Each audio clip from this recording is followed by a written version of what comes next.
most venomous snake on land. The rare, envenomating lizard.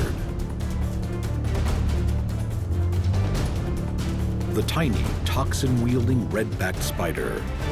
Or the ferocious Sydney funnel web. Which is the deadliest venom?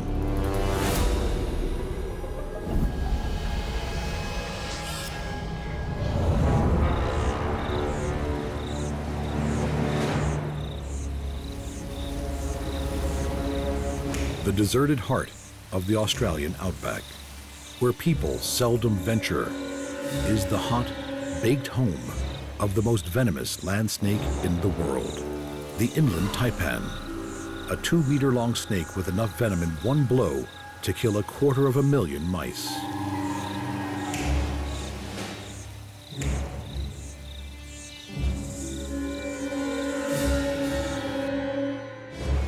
Ranging from a paler, more heat-reflecting coloration in summer to a dark, heat-absorbing brown-black in winter, the Inland Taipan is beautifully adapted to the desert's harsh extremes.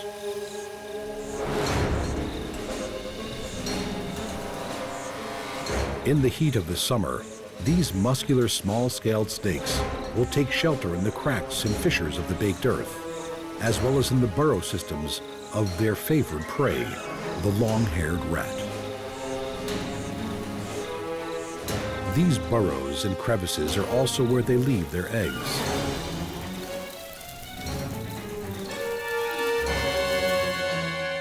Just over a dozen of these leathery, elongated eggs are deposited and abandoned. 2 months later, they begin to hatch.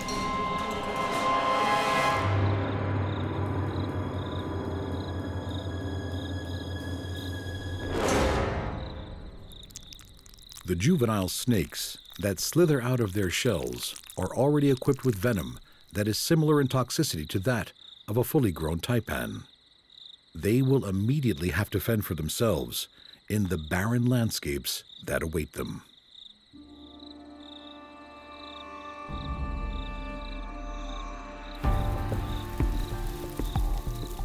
Almost half a meter on hatching, these fast-growing snakes live exclusively on warm-blooded mammals.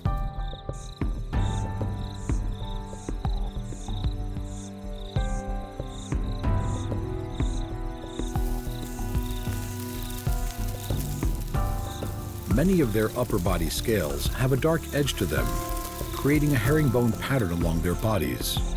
The underbelly of these snakes is a creamy yellow with orangey blotches, usually only visible if they rear up in a threat display, something seldom seen in these shy and placid snakes.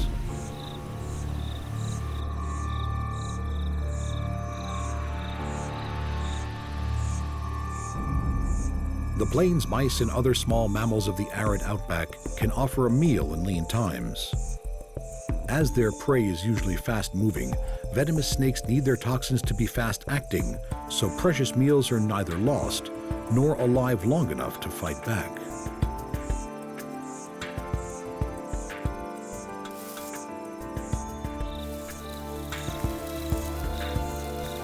But these mice are not the taipan's favorite food. The population of these most venomous snakes really depends on the population of rats.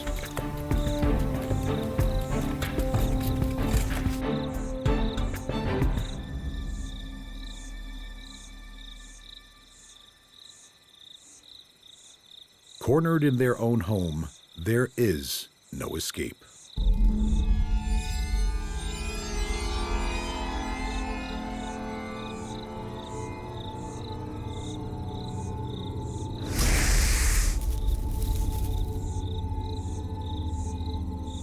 Death is rapid, as superpotent neurotoxin venom sears through the rat's body.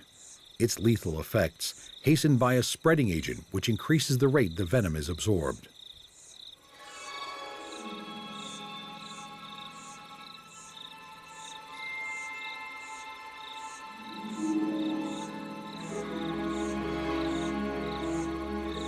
Nudging the lifeless rat to its favored position, the taipan aligns its meal.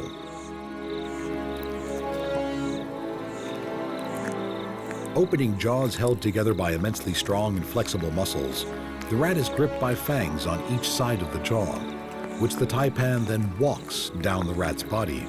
Massive amounts of saliva are produced to lubricate the furry meal.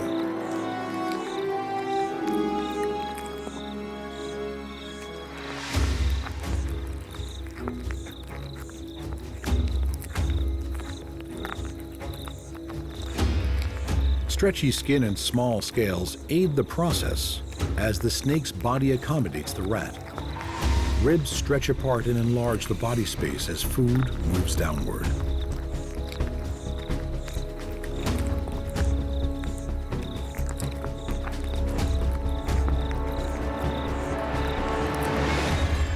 The venom that has killed the rat now has another use.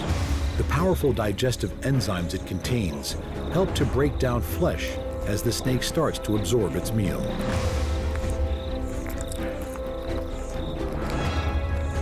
Despite being known as a fierce snake, with enough venom to kill 100 adult men in one bite, no human deaths have ever been recorded from this shy and reclusive serpent.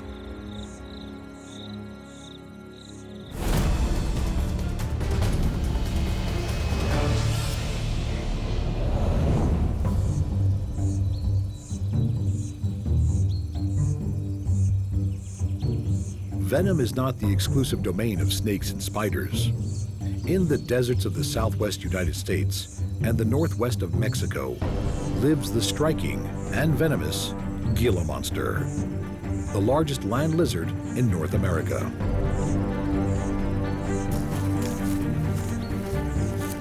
Gila monsters are not the only venomous lizards. As well as the Mexican beaded lizard, new research has found venom in some monitor lizards and iguanas.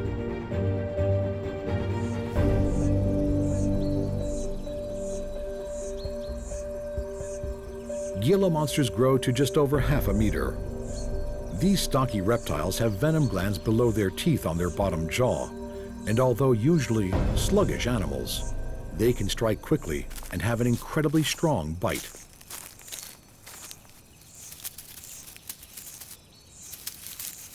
Usually solitary animals, Gila monsters spend over 95% of their time underground in their burrows. Most of the time they do spend above ground is during spring, when they come together to mate and for male-to-male combat.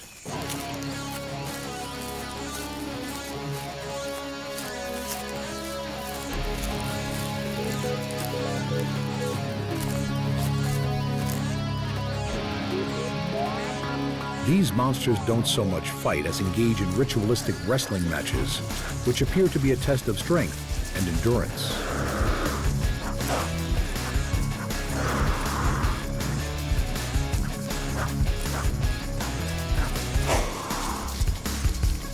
Each male vies for top position.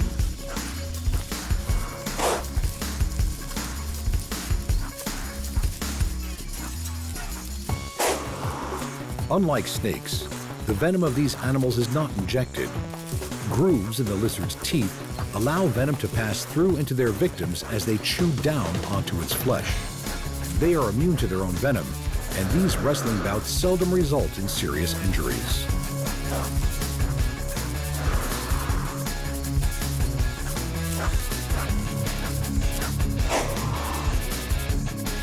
The skin of these animals is tough. Its beaded appearance is due to osteoderms, tiny bones embedded within the scales, a type of skin common in the dinosaurs, but seldom seen in today's living reptiles.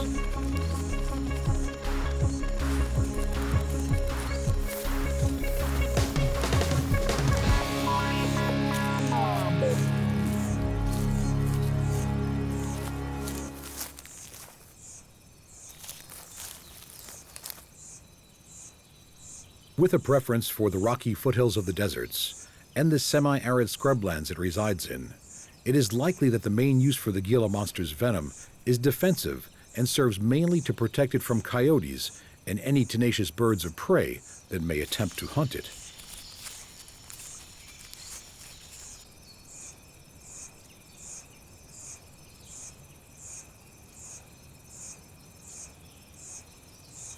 Its own prey does not need massive doses of toxins to subdue it. Gila monsters only need to eat a few times a year, and when they do, they have a diet that consists mainly of eggs and the helpless newborn of young mammals.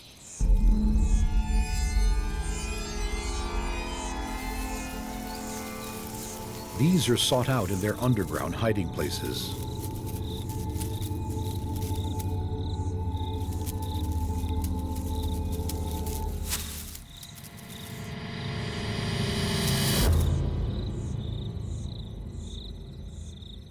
Although as toxic as the venom of the western diamondback rattlesnake, the Gila monster's teeth are much less effective venom transmitters than the injecting fangs of a snake, and a relatively small amount of venom is introduced in a bite.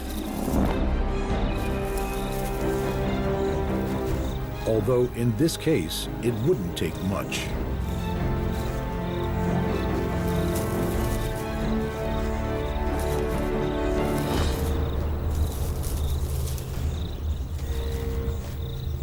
As it latches on to the helpless body, Gila monsters chew to allow neurotoxins to move through their teeth and into any wounds it has created.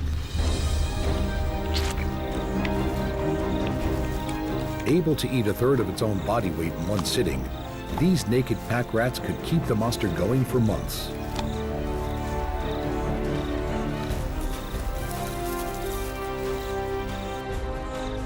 It may not always need or use the venom that lies beneath these teeth, but for the lethargic Gila monster, its venom could save its skin.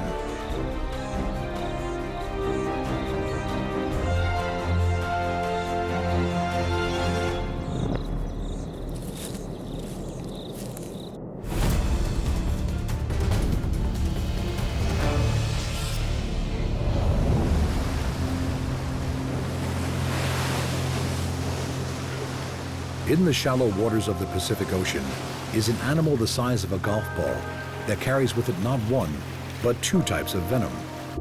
One is used on its main prey of crabs and is relatively harmless to humans.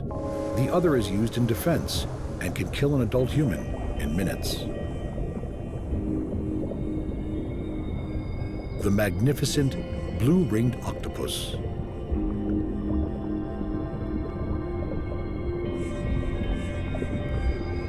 Usually a pale brown in color, the iridescent blue rings that give these famous octopus their names are only shown when the animal is hunting or agitated.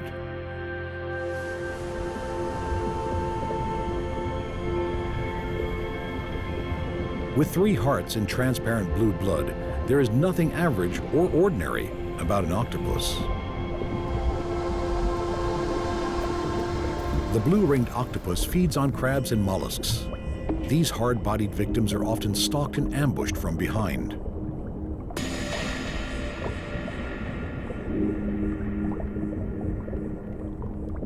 The powerful toxins that blue rings carry are produced by dense colonies of symbiotic bacteria that are harbored in their salivary glands. It is these bacteria that produce tetrodotoxin. 1 milligram can kill a human, making it one of the most potent neurotoxins known.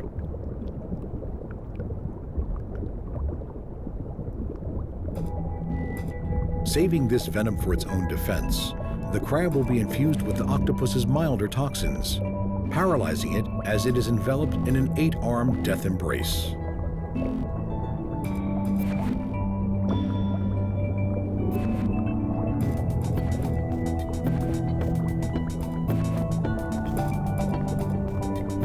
The mesmerizing blue rings of the octopus are activated by changes in its pigment-filled dermal sacs. If disturbed, threatened, or agitated, the unmistakable pulsating rings are a clear and direct warning signal.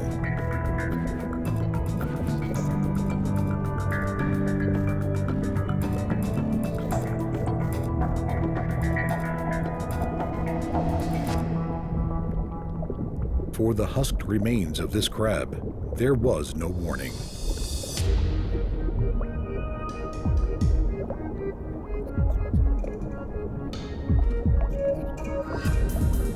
When the time comes to reproduce, blue-ringed octopuses are characteristically dramatic.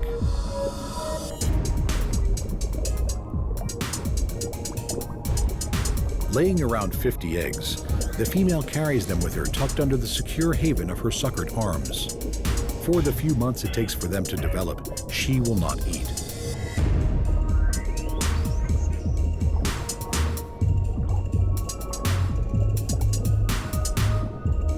Shortly after her pea-sized young hatch, she will die, leaving her deadly offspring to carry forward her genes.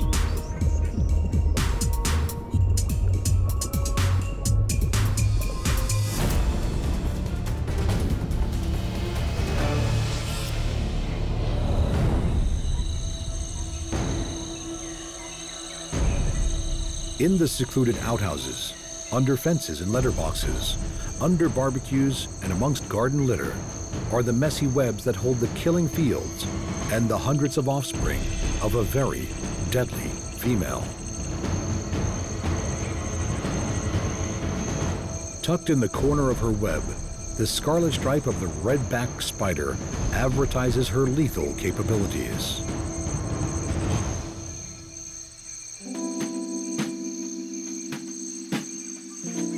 Found throughout Australia, the redback has a striking resemblance to its close relatives, the infamous black widow of North America and the katipo of New Zealand.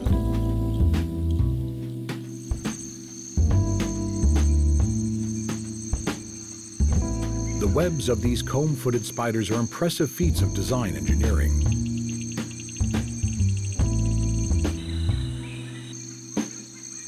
The silk that is strewn from spinnerets on the underside of her abdomen is used not only to construct their so-called gum-footed tangle webs, but also for wrapping food and constructing woolly egg cases from which hundreds of her young will emerge.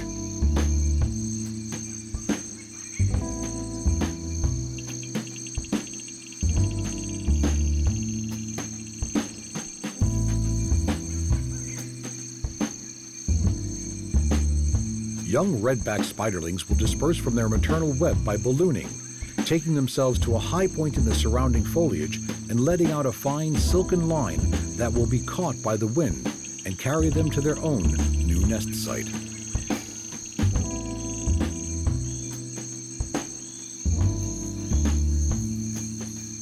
In order to reproduce, the cannibalizing female will most likely have eaten the male whose sperm she used and continues to store for up to 2 years future reproductive use.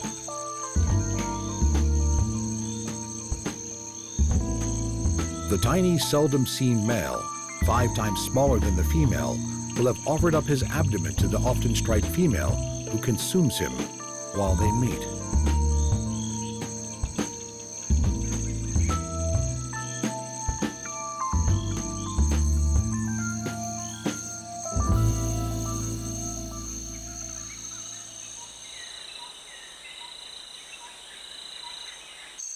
The venom of these industrious females is one of the most potent of all Australian spiders and is stored in venom glands just above the fangs.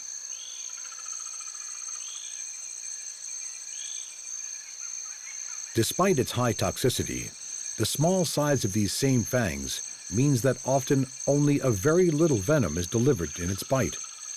While this may be more than enough to subdue their prey, only 1 in 5 bites causes significant envenomation in humans. When it does, pain at the bite site is extreme. Although there have been no reported human deaths from the redback bites since the introduction of an effective anti-venom, this anti-venom is the most commonly used in Australia, reportedly used more than all other anti-venoms combined.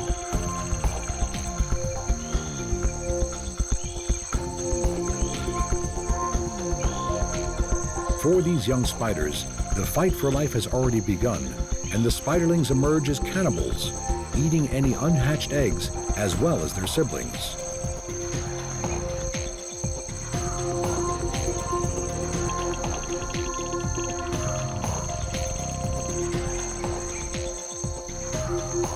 Once their homes are established, these rather timid spiders rarely leave their webs. Most bites to humans occur from accidental contact while rummaging around gloveless and unaware outside the home.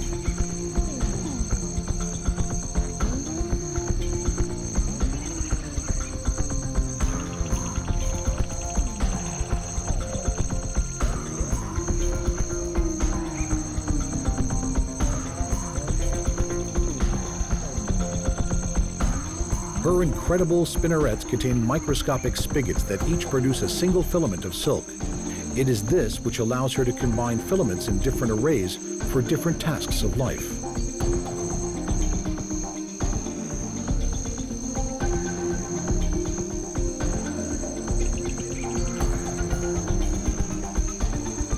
And so she goes on, spinning and weaving and breeding, bringing in up to 5,000 potential new venomous lives during her own lifetime.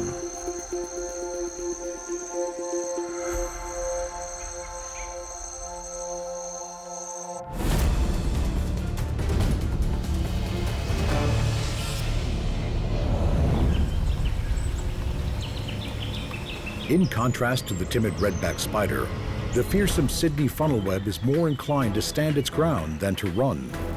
And in contrast to the redback, it is the male funnelweb that is the more dangerous of the two sexes. Funnelwebs can be extremely aggressive and are armed with downward-pointing fangs that are strong enough to pierce fingernails as they deliver their highly toxic venom. Different animals have very different reactions to funnelweb bites. While deadly to its main prey of insects, small lizards, and frogs, many mammals are relatively unaffected.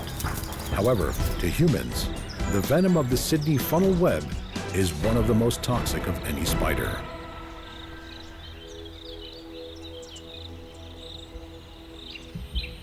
For this cricket, it will be lethal. There are 3 different types of bite. The first is the dry bite that contains no venom at all. The second, used mainly in prey capture, is where venom is released in an appropriate measure to the animal being hunted. The large cricket cornered under the striking stance of the spider is about to receive more venom than would a smaller fly or beetle.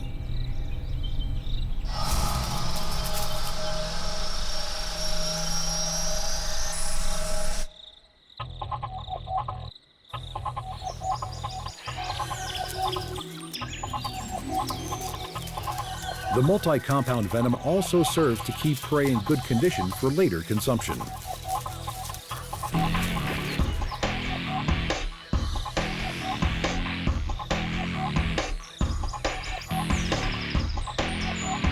While there is no denying the severity of the venom on this cricket, it is the third type of bite, the maximal dose bite, that is the cause of much human concern.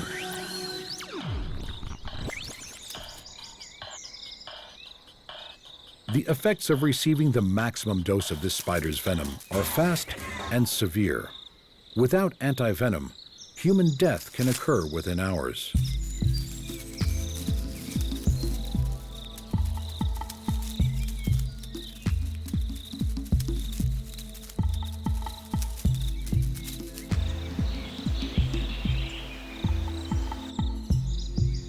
Funnelweb spiders need a humid environment to survive and spend most of their days in their underground burrows.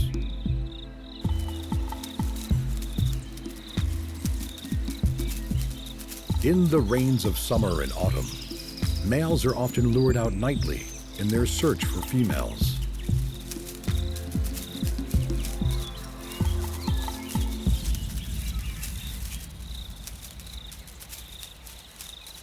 Mating in the funnelweb world is a dangerous affair. The female raises her body into strike pose, leaving the male the challenging task of holding her back while he delivers his precious cargo of sperm. He must do this before she kills him. If he survives the mating, either she will kill him anyway, or he will die soon afterwards.